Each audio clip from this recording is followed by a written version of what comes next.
Windsor Castle, one of the best known historic buildings in the world, visited by millions of tourists each year.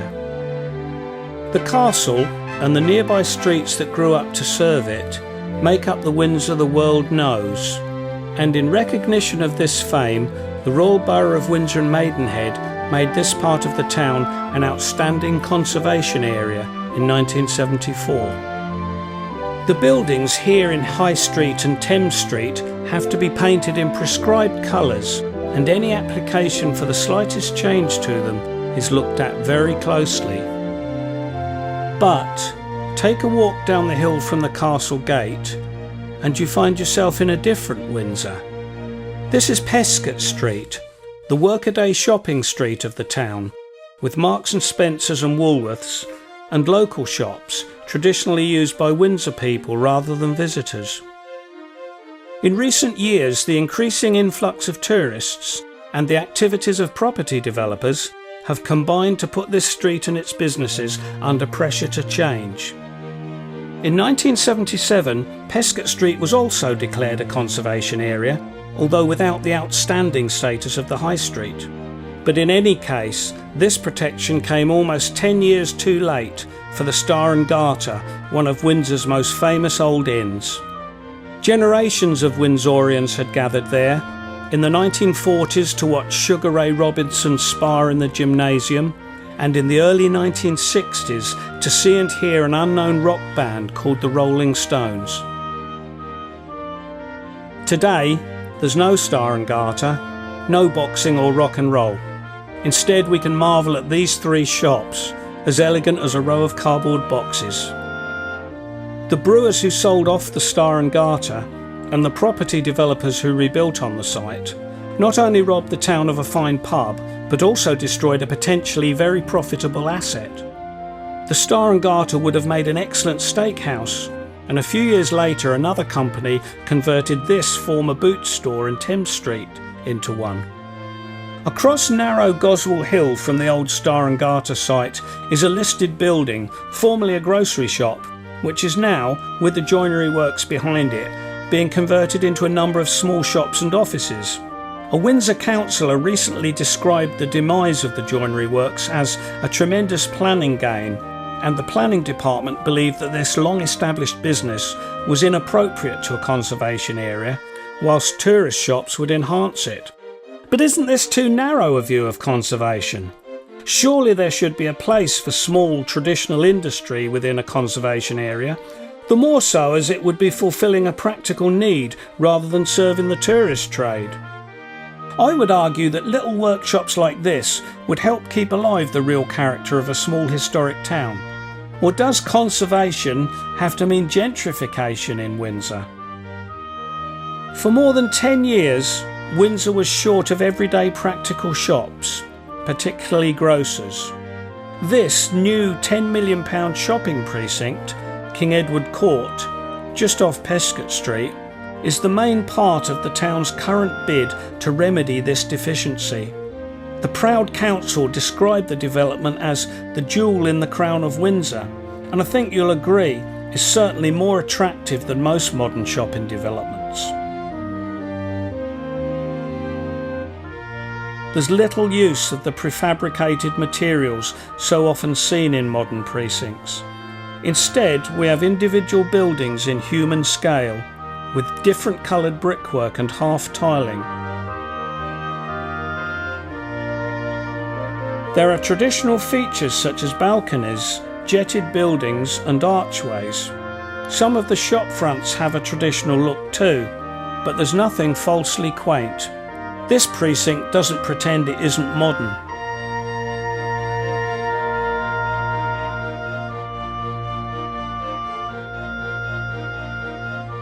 King Edward Court, then, is something of a success story for Pesce Street. It has revitalised it as a shopping street and enhanced it visually.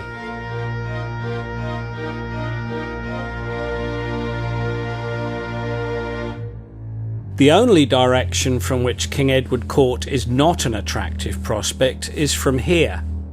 The rear of the court is ugly and uninviting, and the lack of design sense shows a complete disregard for the adjacent area.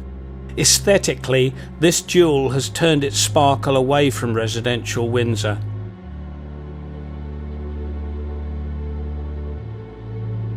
A view of the dark side of King Edward Court is not, however, the worst indignity this part of Windsor has had to suffer. This is Ward Royal, a complex of council-owned flats built across the course of what was once Oxford Road, a street of small locally owned shops. The demolition of Oxford Road in 1967 caused the dearth of practical shops in Windsor that lasted until King Edward Court was built more than a decade later.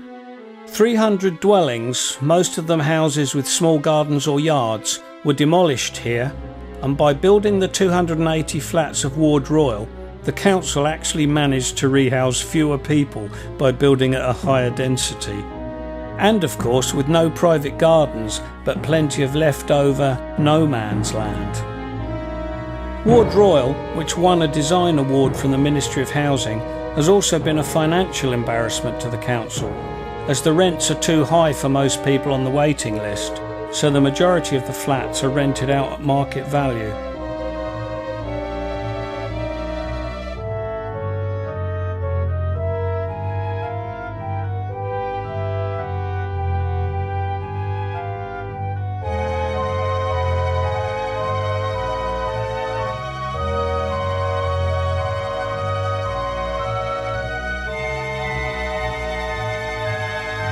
Five pubs were lost in the destruction of Oxford Road, with only one replacement. The Clarence, a fine Georgian pub and hotel, and another old Rolling Stones haunt, was replaced in very dissimilar vein by this pub, the Copper Horse.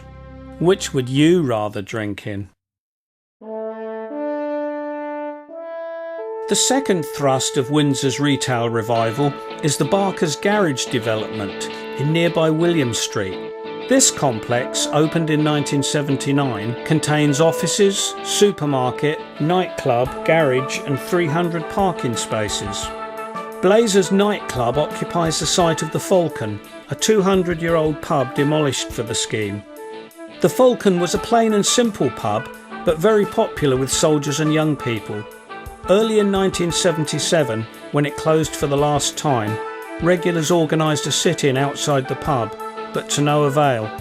Despite the intervention of Anthony Crossland, the Minister for the Environment, the development eventually went ahead, its scale slightly reduced to mollify local objections. This background of conflict and compromise is reflected in the design of the building. The flat face of Blazers becomes a great shiny red bulbous nose of offices protruding above the car showrooms and Victoria Street. With a little architectural ingenuity, surely the Falcon could have been incorporated into the scheme. The shopping development was necessary, but the pub's demolition, within a conservation area, was not. Although the Falcon was popular, it was probably not smart enough for the council's vision of the town centre, so they raised no real objections to its destruction. In Pesce Street, below the William Street junction, there are a number of new buildings in small red glazed brick, with balconies and planting, the hallmark of Edgington, Spink and Hine, the council's consultant architects. These buildings have brought quite a lot of office accommodation to Pesce Street. Darvel House, home of the National Foundation for Educational Research, envelops this white brick building on the corner of Oxford Road and Pesce Street, while the imposing Queen Anne's Court guards the opposite corner.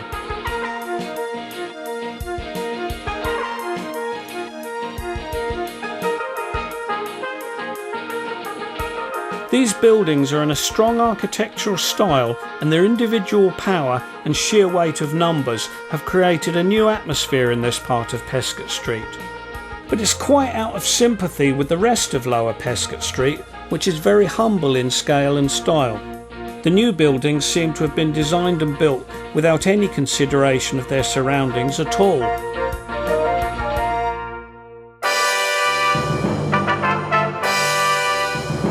Although the castle is all that the wider world knows of Windsor, Other parts of the town are just as important to the local people. Yet the character of these areas, such as Pesce Street, has been so eroded by short-sighted private greed and municipal complacency that the town is in danger of becoming just a facade in front of the castle. The Royal Borough's conservation policies seem also to have furthered this trend, replacing the real character of a living town with the fake oldie-worldy charm of tourist shops.